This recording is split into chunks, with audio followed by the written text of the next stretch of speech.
Okay, ladies and gentlemen, welcome back to me, Garrison's NCLEX Review. Today, I'm going to talk about a topic that took me a long time to learn so that I'm able to help you proficiently.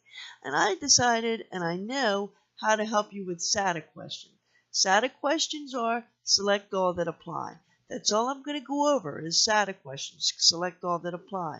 Not place in proper order, and not those exhibit questions where they give you 3 tabs and ask a question and tell you to look at all the information and then give your answer. I'm not going to go over that one, and I'm also not going to go over the hot spots. The hot spots is when they give you a picture and want you to pick out a certain area. You have to put an X on the right area. So you have your, what encompasses alternate format questions is SATA, exhibit questions, place in correct order, and what they call hot spots. So if you have trouble with any of those 3, call me or text me and I'll tell you what book I like to use, okay? But today I'm just going to talk about SATA and explain that to you. One myth that is out there right now is that the SATA questions can be select all that apply can be all of them. No, that's not true. Usually there's 5 choices, and usually it's 3 or 4 answers. Sometimes 2, but never 1. Okay? So let's get started, and I'll teach you how to do SATA questions. All right? Let's go. Let me just start here with a little overview. That won't hurt anything. When it comes to the SATA questions, you have to think. Every question will have a topic, a subject, and an action.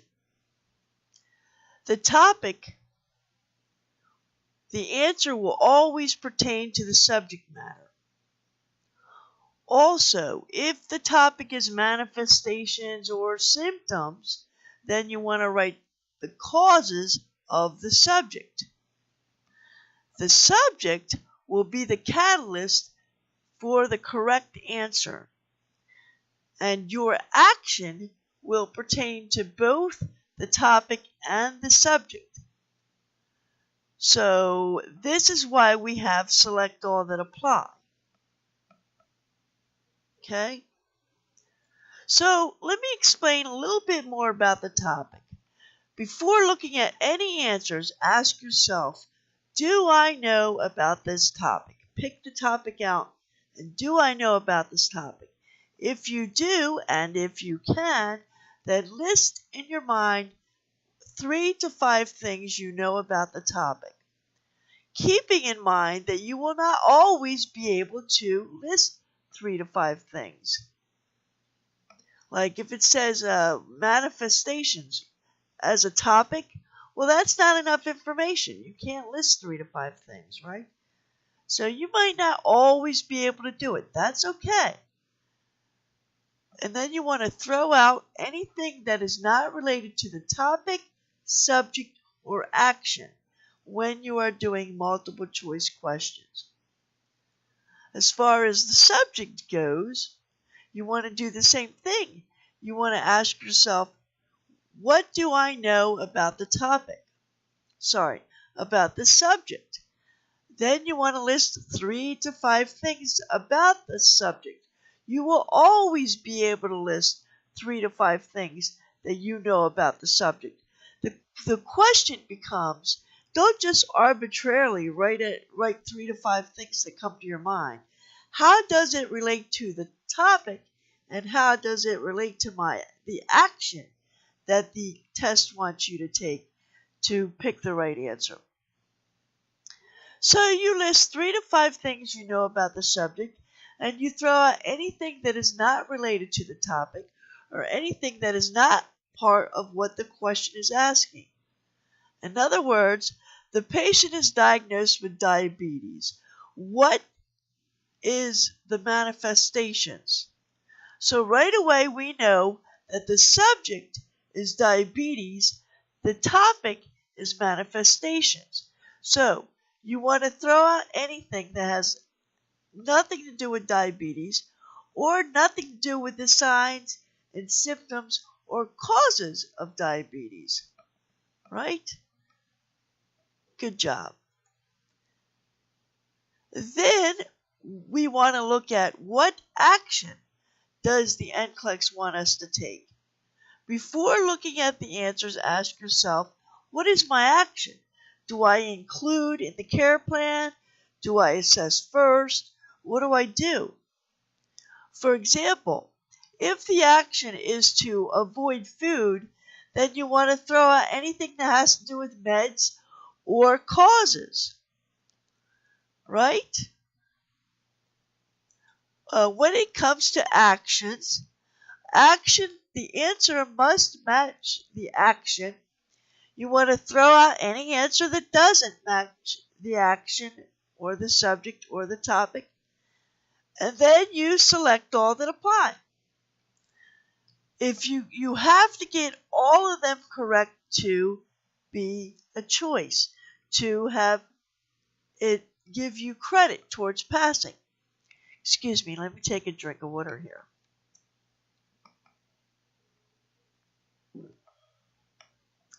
So, okay. So let's look at some examples. Here we have an example. What are the common manifestations of a patient suffering from decreased cardiac output that needs to be reported to the primary MD?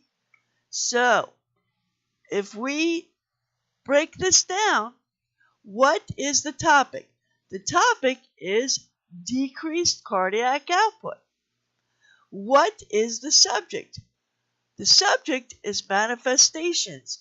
What does manifestations mean? It means the signs, it means the causes of it, right? What are the signs of decreased cardiac output? You, again, like I said, you want to throw out anything that does not relate to the question. So we can throw out vesicular lung sounds because that is good breath sounds, right? We cannot list anything related to the topic manifestations. There's not enough information.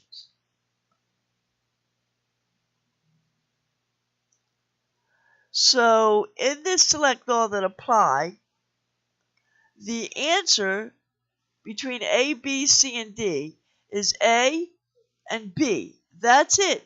Vesicular breath sounds are normal, and it's asking us the action we're taking is what should we report to the primary MD? So why would we report good breath sounds? No need to report that. All right, so throw out C. And why not D?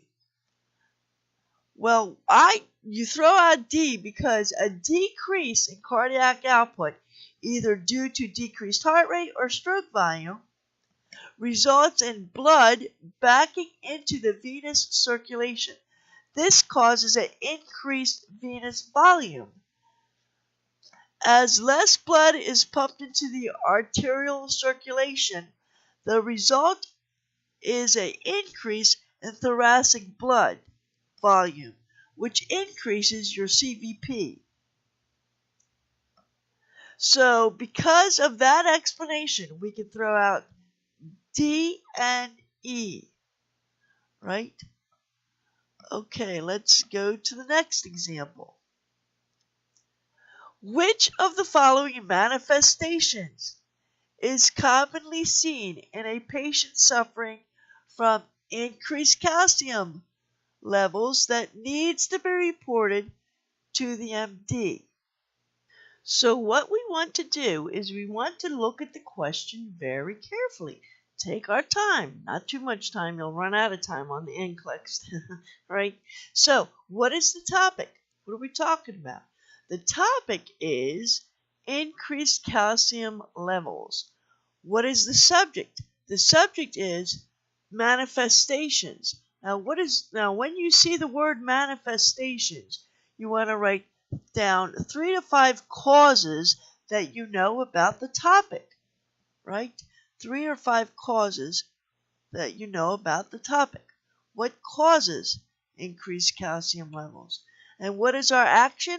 Our action is reported to the MD. So, select all that apply. Well, if you have an increased calcium level, the possibility of that might be increased PTH. You'll have muscle weakness. You might have edema. Now, what does seizures have to do with increased calcium levels? Hypercalcemia. Hypercalcemia. Nothing, absolutely nothing. So throw out seizures. And we didn't pick E because high calcium in the blood is due to a parathyroid disease, right? All the time, almost all the time, I meant to say, right? Hypercalcemia can cause stomach upsets, nausea, vomiting, constipation. In most cases, the excess calcium in the blood was leached from the bones, which causes them to be weak, and this causes bone pain and muscle weakness. And this in turn can cause increased calcium levels can also cause edema and pulmonary edema. And cold is due to an underactive thyroid, not a increased PTH.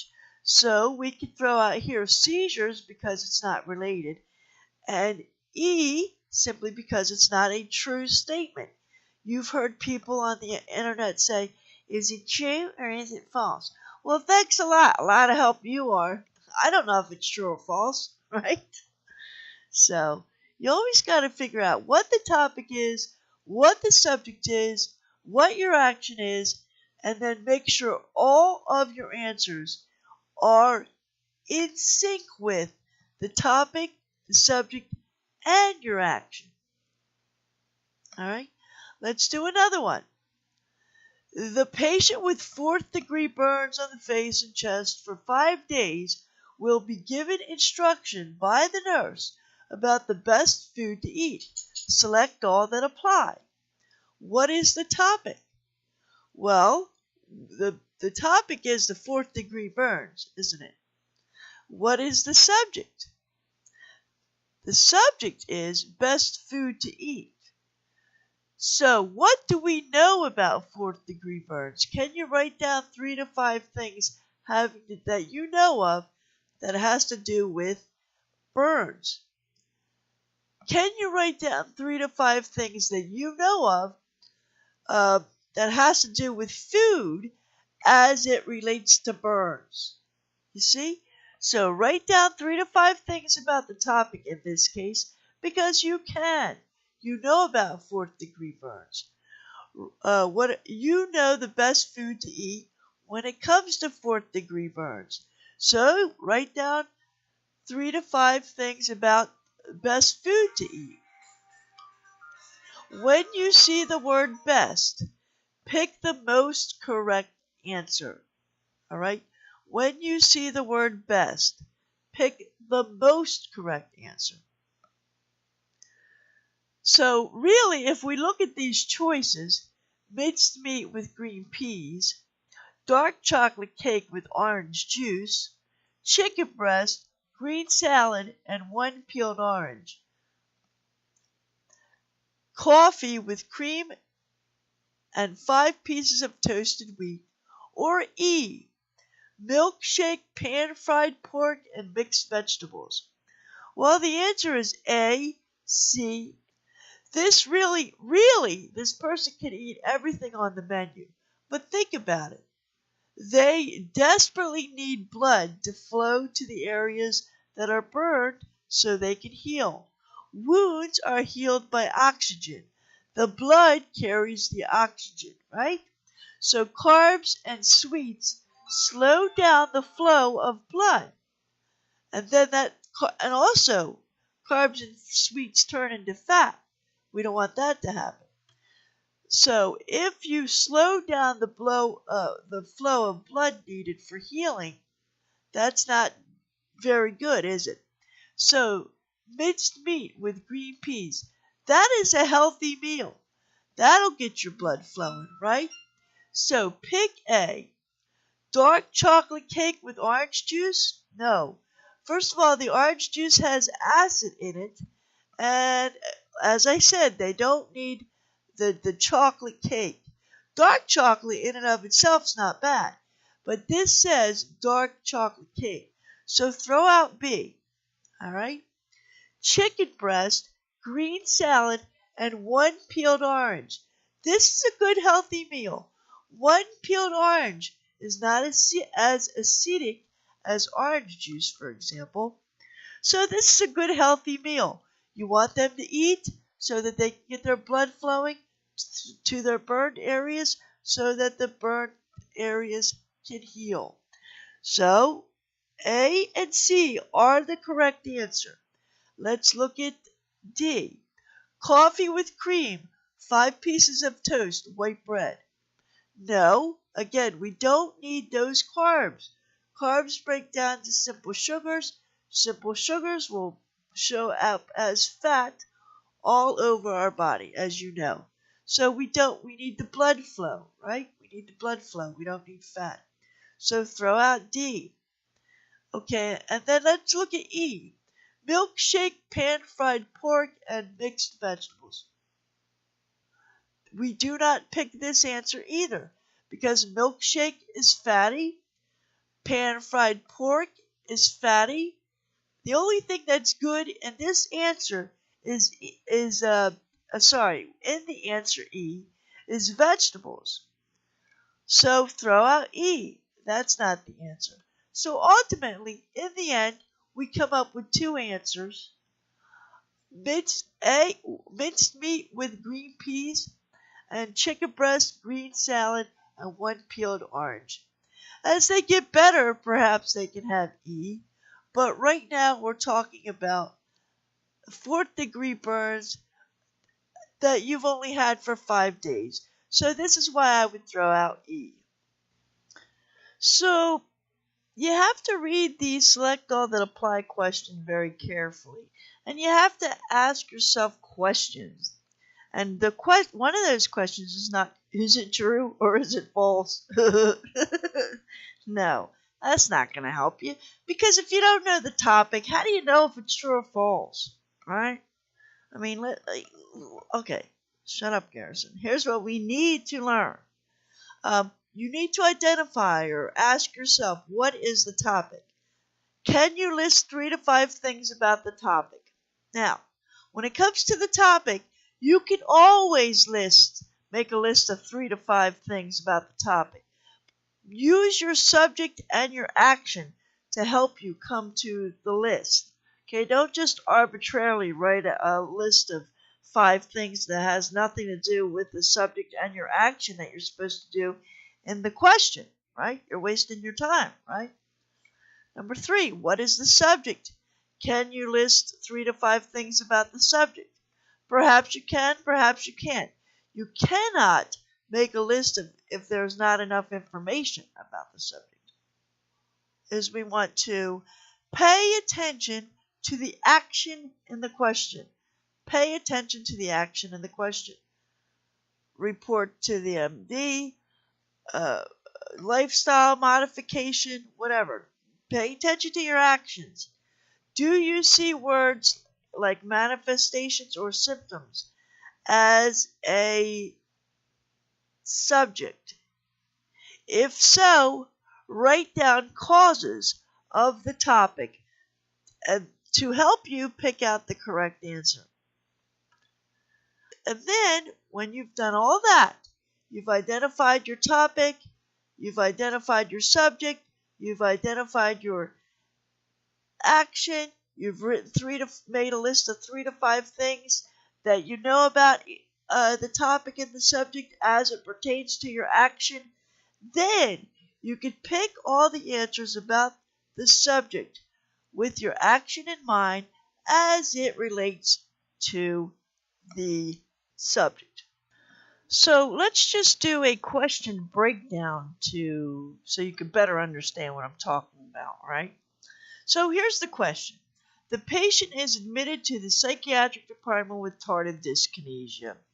Which of the following manifestations should be observed by the licensed nurse? Select all that apply.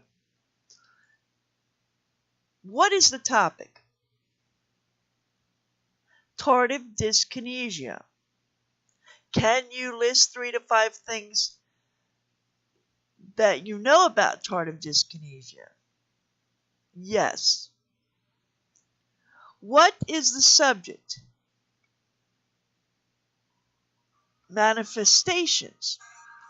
Can you list 3 to 5 things you know about the subject? No. You do not have enough information. What is the action? Should be observed by the licensed nurse. That is the action. So, is there any answers that you could throw out right away because it doesn't relate to the topic, it doesn't relate to the subject, or it doesn't relate to the action that you're supposed to take? And the answer is yes. Then you always want to remember, are you looking for a correct answer or an incorrect answer? Remember what I talked about when I did the prioritization video, right? So there are correct A,